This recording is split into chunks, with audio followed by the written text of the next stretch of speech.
The text of the Book of Mormon is by far the best place to develop an understanding of its geographical locations. There is no other event in the Book of Mormon with so many details for discovering place and time, as found in Alma chapter 2. The text is a first-hand account for the Battle of Zarahemla in 87 BC. Any serious student of the geography for the Book of Mormon soon comes to Alma chapter 2. Millions of students, educators, and scholars have carefully examined the text found in that chapter. BYU professors and instructors have taken a leading role in presenting their views concerning the Book of Mormon's proper geographical setting. They have spent their careers looking at every possible detail in the text compared to the actual terrain.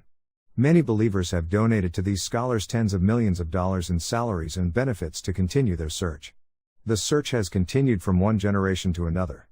After more than 75 years of rigorous scholarship, some scholars have presented a map that they think offers the real topography for the Battle of Zarahemla in 87 BC. For these scholars, the River Grijalva is the River Sidon, as found in the Book of Mormon. The scholars looked at the text, and after much effort, they offered locations for the details in Alma chapter 2. They think that they have determined the place for the city of Zarahemla in southeastern Mexico because of the details from Alma's first-hand account, the chief judge of the Nephites. The purpose of the next slides is to illustrate how the proposed map from BYU fails in two significant ways to satisfy the basic requirements of the Battle of Zarahemla in 87 BC. The first is a matter of the cardinal directions found on any compass. The text clearly states that the Hill Amnihu is on the east side of the River Sidon. The book also clarifies that the city of Zarahemla is on the west side of the River Sidon. In Mesoamerica's map, the BYU scholars looking for the River Sidon put the proposed sites for the Hill Amnihu and the city of Zarahemla on the north and south sides of the River Grijalva because that river flows from west to east. According to Alma, the positioning of the two sites in these proposed locations are wrong. The text is exact. The Battle of Zarahemla at harvest time in 87 BC took place over a day, night and day. From the attached video clip, you can see the importance of the 36-hour time constraint. It was only possible for the armies of the Nephites, Amlicites, and Lamanites to move and fight in a space of 25 square miles. The three armies had more than 100,000 warriors. There were two major battles.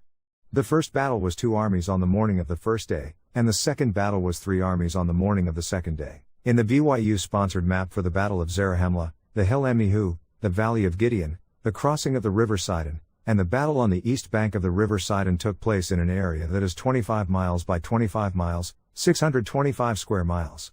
The BYU proposed map shows that Alma's army marched more than 40 miles, and Amlicites' army marched 60 miles. Alma clarified that the movement and the fighting took place in a tight framework of 36 hours. No ancient army with all its battle gear could have moved these distances while fighting two separate battles within a time frame of 36 hours. This analysis is a significant failure for the topographical analysis that BYU scholars have presented to believers of the Book of Mormon.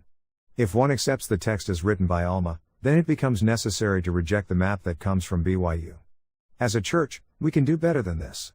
Let's go to that place that God revealed to Joseph Smith. We will find the only place in the world where the textual analysis of Alma chapter 2 fits the topography associated with the Hill Amnihu, the Valley of Gideon, the crossing of the River Sidon, and the fighting in the river and on the west bank. All these details in the sacred book align with the lay of the land and the river's flow. Take another look at that part that deals with the details from the Book of Mormon.